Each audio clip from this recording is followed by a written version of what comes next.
স্বামী বলছে পর্দা করো, তোমাকে ভালোবেসে বলছি তুমি পর্দা করো, তুমি আমার অনেক প্রিয় একজন মানুষ, তুমি বেপর্দায় বাইরে যাবা, লোকজন দেখবে, কেমন হয়? ঠিক আছে, তোমাকে তো আমিই বিয়ে করেছি, তুমি আমার মানুষ, তোমাকে দেখবে কেন? প্রিয় মা ও বোনেরা, পর্দা ছাড়বেন না। আপনাদের জন্য 4টা কাজ: স্বামীর আনুগত্য করা, লজ্জাস্থানের হেফাজত করা, আপনার 5 ওয়াক্ত সালাত ঠিকঠাক মতো আদায় করা এবং রমজান মাসে সওম রাখা। নবীজি বলেছেন সাল্লাল্লাহু আলাইহি ওয়াসাল্লাম, জান্নাতের যে কোনো দরজা দিয়ে ইচ্ছা আপনি প্রবেশ করতে পারবেন। আপনার জন্য সহজ। আর স্বামীর আনুগত্য বলতে আমি বুঝাইনি স্বামীর দাসত্ব করতে হবে, এটা বলিনি। এখনকার কিছু ফ্যামিলিস্ট মেয়ে আছে, ওরা আনুগত্য শব্দ মনে হয় যে দাসত্ব মনে হয়। আনুগত্য দাসত্ব এক জিনিস না। আনুগত্য কি? স্বামী কোরআন সুন্নাহর অনুকূলে কোনো কথা বলেছে, আপনি মানবেন। স্বামী বলছে পর্দা করো, তোমাকে ভালোবেসে বলছি তুমি পর্দা করো, তুমি আমার অনেক প্রিয় একজন মানুষ, তুমি বেপর্দায় বাইরে যাবা, লোকজন দেখবে, কেমন হয়? ঠিক আছে, তোমাকে তো আমিই বিয়ে করেছি, তুমি আমার মানুষ, তোমাকে দেখবে কেন? ঠিক আছে, তো এখন স্বামী ভালো কথা বলেছে, আপনি শুনলেন, এটা আনুগত্য। আর ওই স্বামী যদি বলে আসো তো আমার কলিগরা এসেছে, ওকে খাবার সার্ভ করতে হবে, আসো খাবারটা পরিবেশন করো, এখন আপনি বেপর্দা হয়ে আপনার স্বামীর কলিগের সামনে খাবার পরিবেশন করতে শুরু করলেন, এটা কি আনুগত্য করতে হবে? এটা তখন আপনি আনুগত্য করবেন না।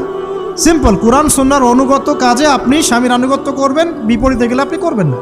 স্বামীর আনুগত্য মানে স্বামীর দাসত্ব নয়। আর এই হাদিসটা আপনি কেন ভুলে যান যে আল্লাহ রাসূল সাল্লাল্লাহু আলাইহি ওয়াসাল্লাম বলেছেন, আল্লাহ ছাড়া যদি কাউকে সেজদা করা যেত, সম্মান বুঝাচ্ছেন, আল্লাহ ছাড়া যদি কাউকে সেজদা করা জায়েজ হতো, আমি মেয়েদেরকে বলতাম যেন স্বামীকে সেজদা করো। কেন? কারণ আপনাকে রেসপন্সিবিলিটি, আপনার খাবার, আপনার ফুড, আপনার শেল্টার, আপনার মানে পুরো দায়িত্ব নিজের হাড় ভাঙা পরিশ্রম দিয়ে, জীবনের ঝুঁকি নিয়ে স্বামী আপনার জন্য করে। সে আপনার সম্মান পাওয়ার যোগ্য তো? সে কি আপনার সম্মান পাওয়ার যোগ্য নয়? আপনি যদি সম্মানের হক আদায় না করতে পারেন তাহলে আপনি অকৃতজ্ঞ। আর অকৃতজ্ঞ মেয়ে কখনো জান্নাতে যাবে? একটা হাদিসে আছে, বেশিরভাগ মেয়ে জাহান্নামের যাওয়ার অন্যতম কারণ হচ্ছে তারা স্বামীর সাথে কুফরি করে। কি করে?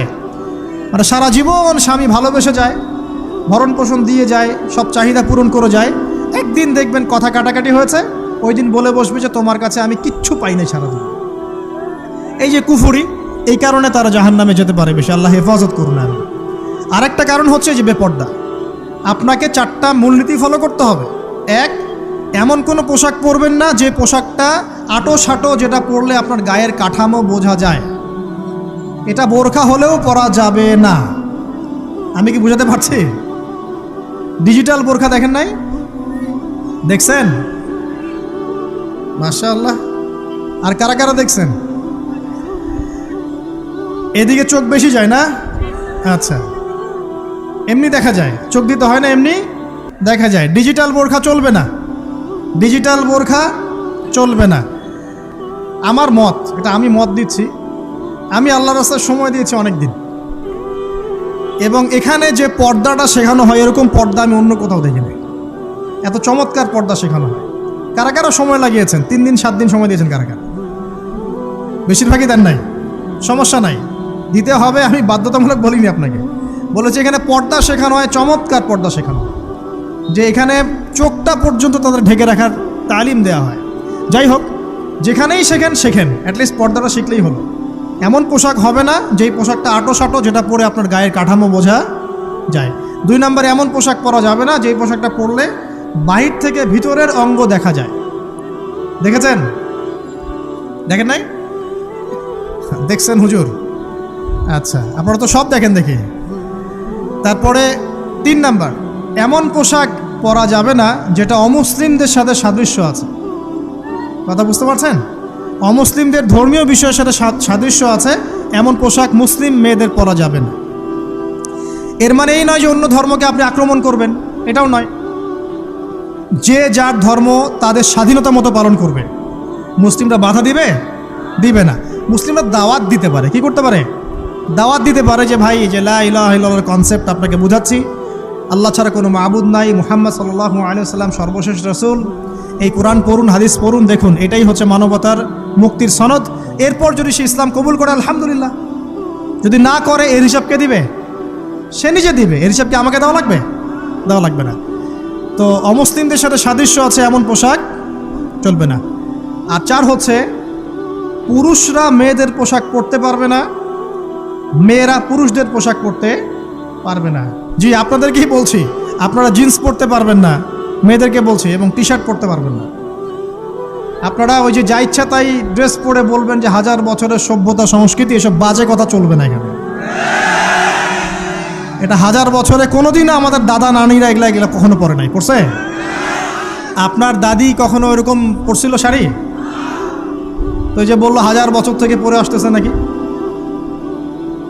সুবহানাল্লাহ। তো এখানে বিষয়টা হচ্ছে পুরুষ মেয়ের পোশাক পরতে পারবে না, মেয়ে পুরুষের পোশাক পরতে পারবে না। আমি খুব সংক্ষিপ্ত করে আপনাকে কোরআন সুন্নাহ থেকে 4টা মূলনীতি বলে দিলাম। এই 4টা মূলনীতি কোরআনেও আছে, হাদিসেও আছে। আসেন, এই যে নারীর অবমাননা, এই বিষয়টা আইয়ামে জাহিলিয়াতে যেমন ছিল, এখন দেখবেন আরও বড় পরিসরে এসেছে। আসে নাই? এই যে ফ্যাশন শো, দেহের প্রদর্শনী, বিভিন্ন ফিল্মস দেখবেন, ফিল্ম ইন্ডাস্ট্রিজে দেখবেন, মিউজিকে দেখবেন, পর্নে দেখবেন, মেয়েদের দেহটাকে নিয়ে ব্যবসা করা হচ্ছে। আগে তো না হয় কন্যা সন্তান হলে জীবন্ত পুঁতে ফেলতো নাকি, এখন যদি গর্ভের বাচ্চা মেয়ে জানে, অনেকে আগেই মেরে ফেলে। বোঝেন নাই মনে হয়? অনেকে যদি জানে যে গর্ভে মেয়ে সন্তান আছে, আগেই মেরে ফেলে। এমন অনেক দেশ আছে, আমি নাম বলছি না দেশের সঙ্গত কারণে, যে সেই দেশে এরকম মেয়ে সন্তানকে এই যে খালাস করে ফেলার, নষ্ট করে ফেলার, ভ্রূণ নষ্ট করার আলাদা ক্লিনিক আছে, আলাদা হসপিটাল আছে। বলে নাউজুবিল্লাহ। তো আসলে ওই 1450 বছর আগের মানুষটা বেশি বর্বর ছিল না আমরা বেশি বর্বর? এই অধিকারের কথা বলে বলে আমরা মেয়েদের দেহটাকে নিয়ে এখন মস্করা করছি, তামাশা করছি। সবচেয়ে সেরা অধিকার কোথায় পাবে? কোরআনে পাবে, হাদিসে পাবে, ইসলামে পাবে। তার পর্দা নিশ্চিত হবে, দেহ সেফ থাকবে, তার ইজ্জত নিশ্চিত হবে, ইজ্জত সেফ থাকবে, তার সম্মান সেফ থাকবে, তাকে রাজরানীর মতো স্বামী বাসায় রাখবে, কারণ সে হচ্ছে তার কাছে সবচেয়ে মূল্যবান প্রিয় বস্তু। শুধু তাই নয়, সম্পত্তির অধিকার তাকে দিতে হবে। একজন মেয়ে তার ভাইয়ের সম্পত্তি পাবে, তার বাবার সম্পত্তি পাবে, তার স্বামীর সম্পত্তি পাবে, সব দিক থেকে সে সম্পত্তি পাবে। আর একজন ছেলে কিন্তু সব দিক থেকে সম্পত্তি পাবে না। এই বিষয়গুলো যখন এক শ্রেণীর মানুষ বোঝে না, তখন ইসলামের বিরুদ্ধে অহেতুক প্রোপাগান্ডা চালানো শুরু করে। সবচেয়ে সেরা সম্মান রক্ষার উদাহরণ দেয়া হয়েছে ইসলামে, কোরআনে এবং হাদিসে। এই কথাটা আপনাদের মা বোনদেরকে বোঝাবেন, তবে নম্রতার সাথে বোঝাবেন, কারণ উচ্চবাচ্য করলে তারা কথা শুনবে না। আর আল্লাহ রাসূল সাল্লাল্লাহু আলাইহি ওয়াসাল্লাম বলেছেন, কিছুটা বাঁকা হাড় দিয়ে তাদেরকে তৈরি করা হয়েছে। যদি আপনি শক্ত করে চাপ দিতে যান তাহলে ভেঙে যাবে, আর যদি আপনি ওই অবস্থায় ছেড়ে দেন তাহলে বাঁকাই থেকে যাবে। এখানে আপনাকে হিকমা অবলম্বন করতে হবে। আল্লাহ পাক তৌফিক দান করুন। একটা বিষয় বলছিলাম, ওই যে শিরকের পাপ এখন গ্লোবালাইজেশন হয়েছে না, ওই সুদের পাপ এখন গ্লোবালাইজেশন হয়েছে না। গ্লোবালাইজেশন বোঝেন? মানে বিশ্বায়ন, পুরো বিশ্বে ছড়িয়ে পড়েছে না। আর একটা হচ্ছে এই যে মেয়েদের অবমাননা, এটা সারা বিশ্বে ছড়িয়ে পড়ে নাই। আচ্ছা, আর দুটা বলবো, এরপর বলে আমি শেষের দিকে যাচ্ছি। আসেন, একটা হচ্ছে মাদক। আইয়ামে জাহিলিয়াতের অন্যতম সেরা পাপ ছিল কি? মাদক। ওই যে বলছেন জাহিলি যুগ, কেন বলছেন জাহিলি যুগ? বিকজ ওইখানে মাদক খেত মানুষ বেশি। এখন বলেন, ওখানে না হয় মক্কায় মাদক খেত মানুষ, এখন সারা বিশ্বে মাদক ছড়িয়ে পড়ে নাই? বেশি না কম? এখন এই যে নতুন নতুন মাদক আসছে, ইয়াবা, আরও নাকি কি আসছে নতুন নতুন, আমরা নামও জানি না। এই যে গাজার নাম জানি, ফেন্সিডিলের নাম জানি, আর কি আছে, হিরোইন বলেন, আর দু একটা, আফিম, আর কি আছে? হ্যাঁ, রেন্ডি। সুবহানাল্লাহ, এই নামও কখনো শুনি নাই আমি। আচ্ছা শোনেন, বিষয়টা হচ্ছে, দেখুন, এই বিষয়টা কি হালাল না হারাম? আচ্ছা, এটাকে যদি আমরা হালাল করে নেই তাহলে কি হবে? কুফরি হবে না শিরক হবে? শিরক কুফর দুটোই হচ্ছে। কিন্তু এখন মক্কার কিছু মানুষ মাদক খেয়েছে বুঝলাম, আল্লাহ রাব্বুল আলামিন ধাপে ধাপে এখান থেকে বের করেছেন। প্রথমে বলেছেন মদ খেয়ে নামাজের ধার কাছে যেও না। হ্যাঁ, তারপরে বলেছেন এই যে মাদকে কিছুটা উপকার আছে কিন্তু বেশি ক্ষতি। তারপর বলেছেন খেয়ে নামাজের কাছে যেও না। তারপর ধাপে ধাপে শেষের দিকে এসে আল্লাহ পাক বলেছেন যে এটাকে ছেড়ে দাও। সূরা মাইদায় পড়ে দেখেন, এটা শয়তানের কাজ। তখন সাহাবায়ে কেরাম রাদিয়াল্লাহু আনহুম পুরোপুরি মাদক থেকে নিজেদেরকে মুক্ত করলেন। এরপরে কি কখনো তারা মাদক ছুঁয়েও দেখেছেন? বরং মাদক দ্রব্য সেবন করলে 40টা লাঠি বেত্রাঘাত করতে হয়, ইসলামিক শাস্তি। কয়টা লাঠি? আর উমর রাদিয়াল্লাহু আনহুর সময়ে 40 লাঠিকে বাড়িয়ে 80 লাঠি করা হয়েছিল। কত লাঠি? 80 লাঠি কিন্তু আরও একটা পাপের শাস্তি আছে, বলবো? অপবাদ, এখন যেটা বেশি দেওয়া হয়, অপবাদ, মিথ্যা অপবাদ, সতী সাদী নারীর উপরে মিথ্যা অপবাদ, এর শাস্তি হচ্ছে 80 লাঠি। আবার 100 লাঠির শাস্তি আছে, 100 লাঠি। এটা কিসের জানেন? জিনা, জিনা। এই যে যারা করছেন, এর শাস্তি হচ্ছে 100 লাঠি, তাও জনসমক্ষে দিতে হবে, গোপনে না। আর 1 বছরের জন্য এলাকা ছাড়া করতে হবে। রজম একটা শাস্তি আছে, রজম। এটা কি? রজম মানে পাথর নিক্ষেপ করে হত্যা। এটা তো বর্বর, তাই না? অমানবিক, মধ্যযুগীয়। এসব কথা শুনছেন না? শোনেন, কিছু কিছু বিষয় আছে যে বিষয়গুলো করার পরে এই পৃথিবীতে মানুষ বেঁচে থাকার অধিকারটা হারিয়ে ফেলে। কথা বুঝতে পারছেন না মনে হয়? কিছু কিছু পাপ আছে, এগুলো করলে পরে মানুষ এই পৃথিবীতে বেঁচে থাকার অধিকারটা হারায় ফেলে। যেমন কোনো বিবাহিত ব্যক্তি যদি জেনা করে, নাউজুবিল্লাহ, কোনো ছেলে যদি কোনো ছেলের সাথে যৌন সম্পর্ক করে, সমকামী করে, বা এটাকে যেটা গে মানে যেটা কি বলে, সমকামিতা, ঠিক আছে, এই কাজ যদি কেউ করে, নোংরা কাজ যদি কেউ করে, কোনো মেয়ে যদি কোনো মেয়ের সাথে এরকম কোনো কাজ করে, একই পাপ। এইসব পাপ করলে পরে এই পৃথিবীতে বেঁচে থাকার অধিকারটা সে হারিয়ে ফেলে। কথা কি বুঝতে পারছেন? আচ্ছা, তখন শাস্তি হচ্ছে আল্লাহ রাব্বুল আলামিন পাথর নিক্ষেপ করে হত্যা করতে বলেছেন। কারণ হচ্ছে সে এত গর্হিত একটা কাজ করেছে যেটা এই শাস্তি পাওয়ার সম্পূর্ণ যোগ্য। এবং কওমে লূত নামে যে কওম ছিল, ওই কওমটাকে আসমানে উঠিয়ে আল্লাহ পাক পাথর বর্ষণ করে এভাবেই শেষ করে দিয়েছে। জর্ডান একটা দেশ আছে না, জর্ডানের পাশে ডেড সি নামে একটা জায়গা আছে, ডেড সি, মৃত সাগর। ওইখানে সাদুম নামে একটা গোত্র থাকতো। কোন গোত্র?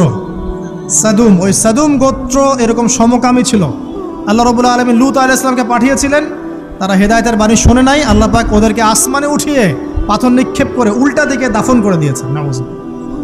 তো কিছু কিছু পাপ আল্লাহ পাক সহ্য করেন না, আল্লাহ পাকের আরশ কেঁপে ওঠে। এই পাপগুলো সেরকম পাপ। কথা বুঝতে পারছেন? তো এই যে জিনা, পর্নোগ্রাফি, ব্যভিচার, পরকে, এগুলোর মধ্য দিয়ে আমরা নারীর অবমাননা করছি না? এবং ধর্মের মাধ্যমেও মাঝে মাঝে করছি, যখন আমরা ধর্মের নামে মেয়েদের অধিকার দিচ্ছি না। অনেকেই সম্পত্তির অধিকার দিচ্ছেন না, অনেকেই শিক্ষিত করছেন না, অনেকেই আরও যৌতুক নিচ্ছেন না, অনেকেই যে বিয়ের সময় যৌতুক নেয়, এটা তো মেয়ের উপর, মেয়ের পিতার উপর টর্চার করা, সম্পূর্ণ হারাম, সম্পূর্ণ হারাম। তারপরে দেখবেন, রিপোর্টগুলো পড়ে দেখবেন যে এই বছর 2000 কত, এটা 22, এই 22-এই গভর্নমেন্ট রিপোর্ট অনুযায়ী নিবন্ধিত প্রায় 1339টা ধর্ষণের মামলা হয়েছে। তো এটা এখন অ্যাভেলেবল, যে কোনো সব জায়গায় ধর্ষণ হচ্ছে, এখন অ্যাভেলেবল। মানুষ এটাকে স্বাভাবিক মনে করছে, এখন নর্মাল ধর্ষণ হতেই পারে, মানুষ এখন এমন মনে করছে। প্রত্যেক দিন পেপার খুলবেন, দেখবেন রেপের খবর, প্রত্যেক দিন খবর শুনবেন ধর্ষণের খবর। আর সব খবর তো আসে না, আসে হয়তো 10%, 20%, 30%, বেশিরভাগই আসে না। এলাকায় মোড়ে মোড়ে দেখবেন, গ্রামে গঞ্জে শহরে বন্দরে খালি ইফটিজিং দেখবেন, খালি ইফটিজিং। মেয়েদেরকে যৌন হয়রানি করা হচ্ছে, বাসে, অটোতে, টেম্পুতে, সব জায়গায়। বাসের মধ্যে মেয়েকে রেপ করে ফেলা হচ্ছে। একটা বাচ্চা মেয়ে যে বোঝেও না যে সেক্সুয়াল বিষয়গুলো কি জিনিস, ওকেও রেপ করা হচ্ছে। এই যে মহামারী, আপনি তো বুঝতে পারছেন না যে আমরা কোন সমাজে আছি। এই সমাজে আপনার মেয়ে তো সেফ না, আমার মেয়ে তো সেফ না। আমার মেয়ে, আপনার মেয়ের ভবিষ্যৎ কি হবে, এর ভবিষ্যতের নিশ্চয়তা কে দিবে? আপনার মেয়ের ইজ্জতের ভবিষ্যতের নিশ্চয়তা কে দিবে? এই নিশ্চয়তা দেওয়ার মতো মানুষ কোথায়, নেতা কোথায়? কারো ঘরের স্ত্রী, কারো ঘরের বোন, কারো ঘরের মেয়ে এখন সেফ না। বাসে, ট্রাকে, ট্রেনে, অটোতে, সব জায়গায় হতে পারে। আর এগুলোকে আমরা প্রমোট করছি, এখন নগ্নতাকে প্রমোট করছি, পর্নকে প্রমোট করছি। এই নগ্নতা, পর্ন, এসব দিয়ে মানুষের মাথাটাকে পুরো জানোয়ার বানিয়ে ফেলা হয়েছে। পর্ন দেখাতে দেখাতে ছেলেদের মাথাটাকে জানোয়ার, পশু বানিয়ে ফেলা হয়েছে।